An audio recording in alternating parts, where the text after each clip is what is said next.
네, 안녕하세요. 오늘은 내진 설계에서 지진하중 산정 시 활용되는 스케일업 팩터에 대해서 정리를 해보도록 하겠습니다. 기준에서는 CM 계수로 나오죠. 그래서 뭐가 있냐면 결국 적어놓고 보면 CM 계수는 0.85에 V에 VT에 1.0이다. 요런 게 기준에 나와 있다고요. 그쵸? 이게 무슨 말인지 생각해보면 결국에는 우리가 지진하중을 산정하는데, 그쵸? 우리가 지진하중을 할 때 뭐가 있어요? EX가 있고 RX가 있어요. 뭘 하든지 프로그램. 이 녀석은 뭐예요? 등가 정적 하중. 등가 정적 하중 어디 나오냐? 코드 살펴보면 예를 들어서 밑면 전단력 기준으로 CS에다 전체 무게에다가 이제 지진 응답 계수를 곱한다. 지진 응답 계수를 곱한다. 이렇게 해서 나오는 게 등가 정적 하중 있는 거죠. 지진 응답 계수 어떻게 구하냐? 이런 거 있습니다. SDS의 반응 수정 계수, 중요도 계수. 이런 거는 이제 살펴보면 되고, 아니면 이제 구간에 따라서 이제 SD1의 R의 중요도 계수의 T, 그쵸? 이런 식으로 여기가 주기, 이런 식으로 주기가 들어간다고요. 그쵸? 이런 거 어디서 나오는 거예요? 이 스펙트럼 산정하면 그래서 이런 식으로 있으면 결국 이 지진 응답 계수는 중요한 건 어떤 특정 하나의 T를 기준으로 이 지진 응답 계수가 산정이 된다. 그쵸? 그런 식으로 나오는 게 결국 등가 정적 하중 전체 무게에서 어떤 T를 생각하고, 우리가 엔지니어가 T 뭔데? 그죠? T를 딱 주어지면 T에 대한 스펙트럼 상에서 어떤 하나의 지진응답 계수. 그죠? 이게 결국 사실은 뭐예요? 결국엔 MA죠. 그쵸? 이 스펙트럼 자체의 Y축이 결국은 유사 가속도를 기반으로 나오는 거고, 결국 무게잖아요, 이거. 그쵸? 여기 질량에다가 중력 가속도 곱하면 무게죠? 그래서 결국에는 요 앞에 지진응답 계수는 결국 가속도가 어느 정도냐. 그쵸? 그 정도의 양이겠죠? 그래서 이제 등가 정적 하중이란 게 나오고, RX는 뭐예요? 그럼 RX는 우리가 선형 동적 해석이라 불리는 응답 스펙트럼 해석을 통해 나온다. 즉, 이 녀석은 뭐랑 연관돼요? 모드 해석이란 것과 연관이 되고, 그죠? 이 등가 정적 하중은 어떤 건물이 있으면, 그쵸? 전체 무게해서 대충 이렇게 해서 넘어간다. 그쵸? 층수랑 이런 거에 따라서 구조물이 어떻게 되어 있냐 라는 걸 기준으로 해서 쭉 어떤 특정 주어진 가장 기본적인 형태로 나타나는 하중인 거고, 하나의 형태로. 중요한 건 얘는 하나의 형태. 결국 가장 기본은 거의 1차 모드가 지배하는, 그쵸? 이런 하나의 형태로 하중이 작용하는, 그죠? 그래서 이 등가 정적 하중을 보면 모양 자체가 어떻게 돼요? 모양 자체가 되게 고르게 쭉 내려오죠. 누적돼서 내려오죠. 층 전단력이라는 게. 그런데 응답 스펙트럼 해석은 뭐예요? 결국 모드 해석은 결국 모드의 조합이다. 그게 무슨 말이냐면 이 녀석이 이렇게도 움직이려고 하고, 건물이 이렇게도 움직이려고 하고, 이 녀석이 이렇게도 예를 들어서 움직이려고 하는 것에 대한 조합으로서 나타나게 된다라는 거죠. 그래서 이게 이 녀석을 응다 스펙트럼 사용하죠. 응다 스펙트럼 해석이니까. 그런데 응다 스펙트럼을 해석을 할 때 이 RX를 구할 때 리스폰스 스펙트럼 어널리시스를 하면 스펙트럼이 동일하게 이렇게 있겠죠. 근데 어떤 식으로 돼요? 하나의 얘는 뭐예요? 등가정적 하중은 전체 무게를 하나의 지진응답 개수를 곱해서 산정된 밑면 전단력을 쭉 뿌려주는 거라면 응답 스펙트럼 해석은 뭐예요? 똑같이 스펙트럼 있으면 1차 모드 주기 어떻게 되지? 이 정도구나. 2차 모드 주기 어떻게 되지? 예를 들어 1차 T1 그죠? T2 만약에 뭐 T3다 3차 모드까지 해서 이러면 전체 질량이 m이라고 하면 이 녀석을 예를 들어서 전체 무게가 오메가면 예를 들어 얘를 0.5 오메 웨이트 예를 들어서 0.3 웨이트 0.2 웨이트 이런 식으로 전체 질량이 있으면 뭐예요? 여기에 한 1차 모드 또는 2차 모드 하나의 모드로 전체 질량에 참여하는 게 아니고 응답 스펙트럼 해석은 뭐예요? 건물이 스스로 움직이려고 할 때 이 1차 모드대로는 한 0.5 무게만큼 움직이려고 하고 2차 모드대로는 한 전체 무게 중에 30% 정도 움직이려고 하고 3차 모드로는 한 20% 움직이려고 하는데 이 녀석이 조합되어서 어떤 형태가 나온다라는 거죠. 그쵸? 그게 다릅니다. 그쵸? 이 녀석은 하나의 주기.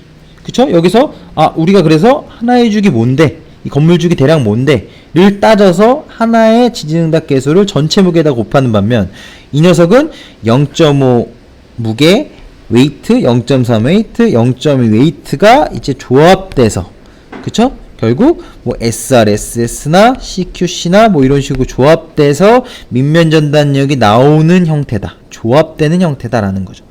그쵸? 사실은 뭐가 더 정확해요?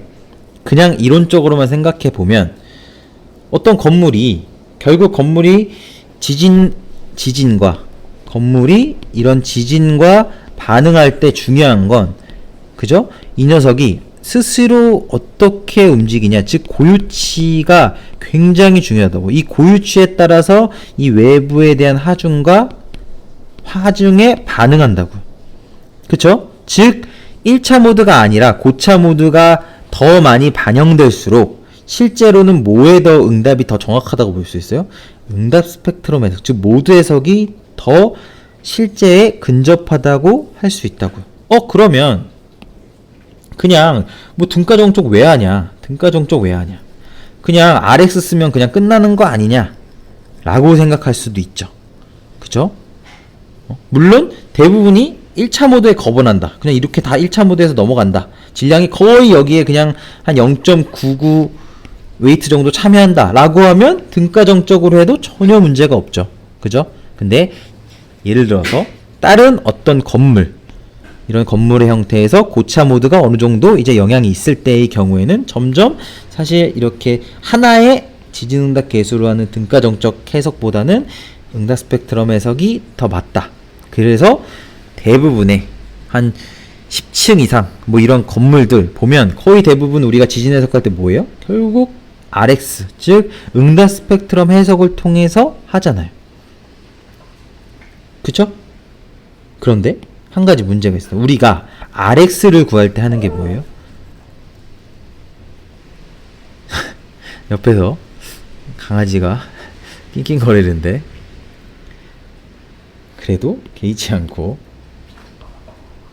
해보면 강아지가 옆에서 간식을 가지고 놀고 있습니다.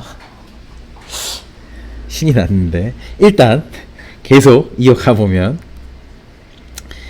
이 EX 즉 등가정적 해석은 뭐예요? 등가정적 해석은 아까 결국 쫙 해서 T 내가 T를 하나 해서 구해서 요거에 맞는 예를 들어서 뭐 CS 값을 활용해서 결국 CS에다가 곱하기 전체 무게를 해서 밑면 전단력이 나온다. 그죠? 그런데 우리가 응답 스펙트럼 RX를 구할 때는 우리가 모델링 하는 건 뭐예요? 보통 다 모델링 하지 않죠. 그죠? 보통 주요 구조부재. 즉 실제는 어때요? 실제는 비구조재나 이런 것들을 통해서 강성도 더 많을 수 있고, 그쵸? 이게 100% 골조 위주로 우리가 모델링을 하기 때문에 실제랑은 조금 다를 수도 있다고요. 그쵸? 강성이 실제보다 더 길 수도 있고, 왜냐면 실제 여기 막 조적체온벽 이런 거 채워지고, 만약에 요즘은 조적체온벽도 중요하다고는 하지만 만약에 비구조재 이런 것들이 꽉 창문 같은 거 실제로 있어서 좀 더 잡아줘서 우리는 실제 주기가 더 짧을 수도 있는데, 실제로는 뭐예요? 우리가 구조 모델링을 하면 주기를 좀 더 크게 예측할 수도 있고. 그런데 응답 스펙트럼 해석을 할 때 어떻게 돼요? 여기서 주기 우리가 모드 해석, 이거는 모드 해석은 고유치 해석을 기반으로 한다고요. 이제 해석 프로그램에서 뭐예요? 아이겐 밸류 해석, 아이겐 밸류 어널리시스를 기반으로 하는데, 여기서 나오는 모델은 뭐예요? 이런 게 없고 골조, 즉 구조, 주요 구조 부재 위주로 딱 나온 거 위주로 우리가 고유치 해석을 해서 T1, T2, T3가 나오고, 이거가 내부적으로 T1 여기네, T2 여기네, 예를 들어 T3 여기네, 이게 자동적으로 내부적으로 고려가 되고, 고유치 해석을 하면 뭐예요? 질량 참여율까지 나오죠?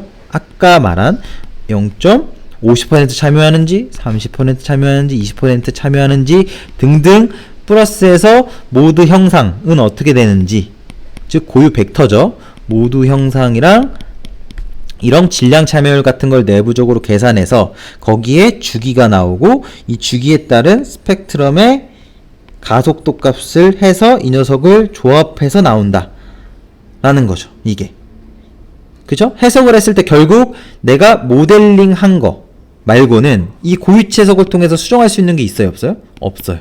실제로 내부적으로 그렇기 때문에 어느 정도 모델링 할 때도 주의를 좀 기울여야 되고, 실제로 비구조재가 어떤 강성의 기여를 많이 할 것 같다 그러면 어떻게 하든지 그거를 반영을 할까 말까도 엔지니어가 판단할 수 있어야겠죠. 그죠? 왜냐면 이거를 고유치 해석해서 나온 값을 기반으로 응답 스펙트럼 해석을 하니까. 그죠? 그리고 여기 나온 T1, T2, T3는 뭐예요? 결국 그냥 여기를 통해 나온 거니까 실제보다 더 어떨 확률이 높다고요? 더 길 확률이 높다고요. 그죠? 더 길다는 건 뭐예요? 스펙트럼에서 더 주기를 길게 예측한다는 건 지진하중 입장에서는 좀 더 지진하중을 작게 예측할 수도 있다라는 거예요. 그죠? 그래서 우리가 꼭 알아둬야 될 건 뭐예요? 응답 스펙트럼 해석을 한다고 해서 무조건 정확하구나 가 아닌 거라고요. 결국 우리가 설계하는 건 뭐예요? 실제 건물이 어떻게 되냐, 지진하중이 어떻게 되냐인데, 내가 모델링을 골조만 해놓고 이게 그냥 해놓으니까 정확하구나 라고 그냥 판단하고 그냥 넘어가면 안 된다고요. 그래서 그런 거를 코드에서는 이런 걸로, 이 CM 계수 이런 걸로 막고 있다고요. 그쵸? 일단 뭐예요? 이 오른쪽에서 지금 말씀드린 거는 이렇게 지진하중이 실제보다는 이런 주기 같은 게 좀 더 길게 예측되니까 실제보다는 더 지진하중을 작게 예측할 수도 있는 가능성이 있구나 정도 일단 알아두시고, 그 정도 일단 알아두시고 다시 앞으로 가서 등가정적 하중을 보면, 사실 이 두 개 지금 말씀드리는 개념 속에도 굉장히 여러 가지가 들어가 있습니다. 왜냐면 이 주기를 한다고, 주기를. 근데 등가정적 해석에서는 이 주기를 산정할 때 어떻게 해요? 결국 약산식이란 걸 쓸 수도 있고, 또는 해석 주기를 쓸 수 있다. 좀 전에 RX 응답 스펙트럼 할 때는 뭐였어요? 고유치? T1 이 해석 주기 T1, T2, T3 이거 조합되는 거 저희가 임의로 수정할 수 있었어요? 없었어요? 고유치 해석하는 거? 없었죠. 얘는 건들 수 없다고요. 그죠? 근데 우리가 등가정적하는 건 뭐예요? 결국 전체 질량 어떻게 참여하게 해놓고 지진응답 계수, 그러니까 보통 이 주기는 몇 차 주기겠어요? 1차 주기겠죠? 그 방향에 대한 1차 주기가 되겠다고요. 그쵸? 하나의 주기. 그랬을 때 약산식. 약산식이란 건 뭐냐? 라면, 예를 들어서 이 녀석이 한번 보시면 이런 거 있다. TA는 CT의 HN의 X 이런 식으로 돼 있어서 이 녀석이 예를 들어 철근 콘크리트 모멘트 골조냐 뭐 철골 모멘트 골조냐 전단벽이냐에 따라서 높이랑 요 개수들을 다 정해놨어요. 그쵸? 아니면 뭐 0점 층수에 기반하는 0.1n 이 층수에 따라서 5층이면 0.5초 정도 된다 라는 거. 근데 이 녀석은 실제보다 어때요? 보통 작다 라는 거죠. 왜냐면 코드에서 얘기하는 주기들은 뭐예요? 결국 코드에서 주는 값들은 더 보수적인 값을 많이 준다고. 그러니까 실제적인 거보다는 더 작은 값을 준다고요. 보통. 그쵸? 왜냐면 주기를 작게 예측할수록 지진하중이 어떻게 돼요? 스펙트럼 상에서 지진하중이 커지니까 더 보수적인 설계를 한다고요. 그죠? 잘 모르겠다. 그냥 나는 해석 못 믿겠다. 라고 하면 약산식 쓰면 됩니다. 그죠? 틀린 건 아니라고요. 그래서 기준에서는 해석 주기를 쓰더라도 약산식 쓸 수 있고 해석 주기 만약에 약산 주기가 아까 5층에서 0.5초다.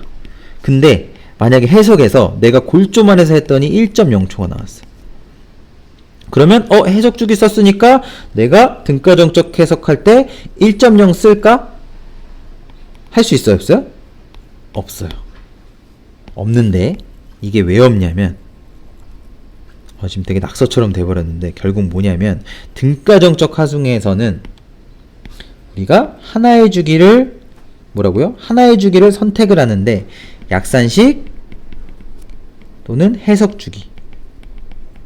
그죠? 약산식은 굉장히 작은 거. 그냥 러프하게 이 식 쓰겠습니다. 혹시나 또 나중에 찾아보일 수도 있으니까 요 식도. 뭐 이런 거 있다고요. TA 값이. 그죠? 그랬을 때 요렇게 해서 약산식으로 해서 한 5층짜리 봤더니 0.5초가 나왔다. 그죠? 근데 내가 해석을 해봤더니 내가 모델링을 해서 주요 구조부재 모델링에서 했더니 1.0초가 나왔다. 그러면 내가 이 녀석 1.0초 못 쓴다고 했죠. 그죠? 거기서 나오는 개념이 뭐예요? 주기 상한 계수라고 하는 C6값이란 게 있다고. 이 말이 뭐냐면 너가 해석 주기를 쓸 수 있다. 그런데 해석 주기 실제로 비구조제 실제로는 들어갈 수 있고 그런 거 다 빼고 골조만 하니까 주기 크게 나올 수도 있잖아. 그런 불확실성이 있잖아. 그러면 너가 해석 주기를 쓰더라도 이 약산식 우리가 코드에서 제시하는 약산식에 이 주기 상한계수 대충 1.4라고 하겠습니다. 그죠? 1.4, 1.5 이런 값들이 있습니다. SD 원값에 의해서 예를 들어서 SD1에 의해 변하는 1.4, 1.5 이런 값이 있는데 예를 들어서 1.4라고 하겠습니다. 그러면 이 약산식에다가 주기장계수를 곱한 거 이상의 이 주기를 쓰지는 마 라고 기준에서 제시되어 있다고. 즉 이 녀석이 최대한 쓸 수 있는 건 뭐예요? 약산식에 그죠? 0.1.4니까 5니까 7초. 그죠? 0.7초. 즉 해석 주기가 1.0 나왔어도 너가 스펙트럼 상에서 더 오른쪽으로 가서 지진하중 낮추지 말고 주기 상한계수 약산식에다가 곱한 것만큼 해서 최대 너가 쓸 수 있는 건 0.7초다 라고 제한을 걸어버렸다고요. 뭐에? 등가정적 하중에는. 근데 RX에는 이 응답 스펙트럼 해석에는 이런 걸 걸 수 있어요? 없어요? 없다고요. 이 프로세스 자체가 이런 걸 걸지 않았다고요.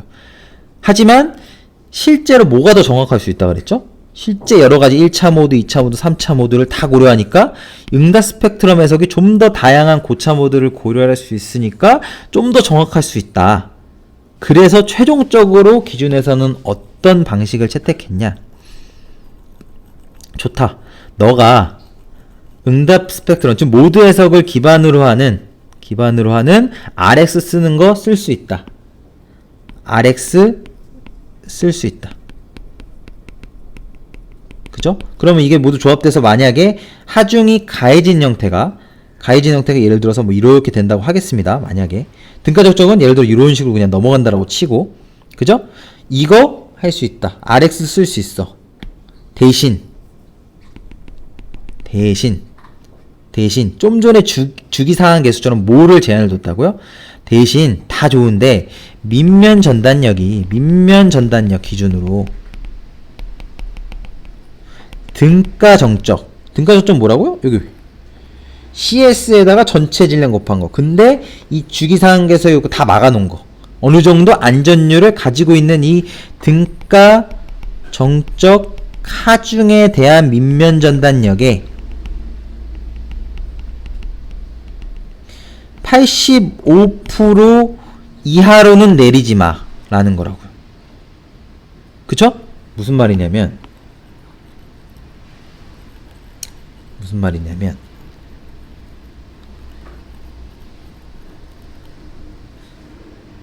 거의 다 됐습니다. 이게 RX를 했더니 등가정적 하중에서 이렇게 샥 해서 밀어서 건물이 이렇게 딱 밀린다. 이렇게 밀려서 이렇게 하중이 뭐 대충 뭐 예를 들어 이렇게 작용했다 라고 해서 어떻게 돼요? 이 녀석이 밑면 전단력, 이게 밑면 전단력이죠? 저항하는 쭉 누적돼서 내려오는 게 만약 100이다 라고 했다고. 근데 RX를 했더니 모두가 조합돼서 예를 들어서 뭐 하중의 형태를 뭐 이런 식으로 조합돼서 가했다. 그랬더니 이 녀석이 총 밑면 전단력이 뭐라고요? 한 50이 나왔다라고요. 그런데 이 녀석은 어떻게 될 수 있다고요? 주기나 이런 것들이 불확실성이 있다. 더 크게 예측될 수도 있고 실제 지진력보다 모드 형상 자체는 뭐 해서 모두 조합돼서 더 정확할 수는 있지만 더 작을 수도 있다고. 이렇게 50이 나올 수 실제로 있습니다. 그런데 너가 이거를 50으로 설계해도 된다 안 된다? 아니다. 불확실성이 있기 때문에 너가 100에 85% 등가정적의 85%까지는 그래도 밑면 전단력 기준으로 키워라 라는 거죠. 그죠? 그러면 85까지 키워라. 그러면 어떻게 돼요? 밑면 전단력이 RX로 그냥 했을 때는 50인데 내가 85까지 키워야 된다 라는 거니까 결국 어떻게 돼요? 85를 50으로 나누면 1. 어떻게 되죠? 350이니까 7이 되죠. 1.7. 즉 1.7만큼 스케일업 해줘라. 대신 뭐예요? 여기 하중이 가하는 형태. 결국 이 하중 형태는 유지하면서 이렇게 해서 1.7배 정도 키워서 밑면 전단력이 50이 아니고 85 정도를 견딜 수 있게끔 설계해라 라는 게 바로 이 스케일업 팩터라고요. 그래서 이 스케일업 팩터는 뭐예요? X방향, Y방향 각각 1.5가 될 수도 있고 Y방향 1.6이 될 수, 이런 식으로 각각 나온다고요. 1.0 당연히 스케일업이니까 1.0보단 커야겠죠. 그죠? 그래서 오늘 정리에서는 생각보다 길어졌지만 결국 뭐예요? 우리가 하는 해석이 어느 정도의 한계를 가지고 있고 어느 정도는 또 어떤 부분에서 굉장히 정확하고 코드에서는 또 어떤 부분에 대해서 안전장치를 해뒀고 그거를 어떤 식으로 반영을 하고 있는지를 조금 공감을 했으면 좋겠다. 그래서 이 스케일업 팩터에 대한 거, 이거 사실 내부적으로 뭐 프로그램이나 이런 게 다 계산해주죠, 실제로. 그죠? 근데 우리가 보고 이게 어느 정도 말이 되고 말이 안 되는지, 그죠? 건물이 거의 정형에 가까운데 스케일업 팩터가 한 2.0 나온다. 그 이상하죠? 왜냐면 거의 1차 모드로 다 넘어가게끔 나왔을 텐데 등가 정적하고 엄청 그렇게만큼 차이가 난다는 것 자체가 이상하다. 그래서 우리가 이 스케일업 팩터가 왜 나왔고, 그죠? 그거를 공감하는 게 가장 중요합니다. 가장. 그죠? 그냥 응답 스펙트럼 해석, 더 복잡한 해석이니까 모드 해석 쓴다니까 그냥 정확하다가 아니고, 그죠? 엔지니어가 이거를 하나하나 의미를 따져서 알 수 있어야 된다고. 아시겠죠? 그래서 사실 이거 하나 개념을 하는 거에도 등가 정적 하중 나왔죠? 응답 스펙트럼 해석 나왔죠? 고유치 해석 나왔죠? 그죠? 고유치 해석 나왔고 주기상한 계수 나오고 약산식 나오고, 그리고 사실상 응답 스펙트럼 해석을 하려면 여러가지 동력학적 기반 지식들을 어느 정도는 다 알아야, 스펙트럼이 어떻게 만들어진지까지도 알아야 이런 것들이 총체적으로 이해가 될 수 있다고. 그죠? 그래서 꼭 그냥 이제 프로그램이 해주지, 그냥 그거 쓰면 되지 가 아니고, 사실 제가 이런 정리를 하는 건 꼭 그렇게 그냥 무조건적으로 프로그램이 주는 이런 거를 받아들이시지 말라, 꼭 이런 걸 하나하나 한 번 정도는 따져보고 엔지니어가 판단을 내릴 수 있어야 된다 라는 의미로 정리를 하는 거니까 꼭 복습을 해주셨으면 좋겠습니다. 그러면 이번 정리도 이것으로 마치도록 하겠습니다. 네, 감사합니다.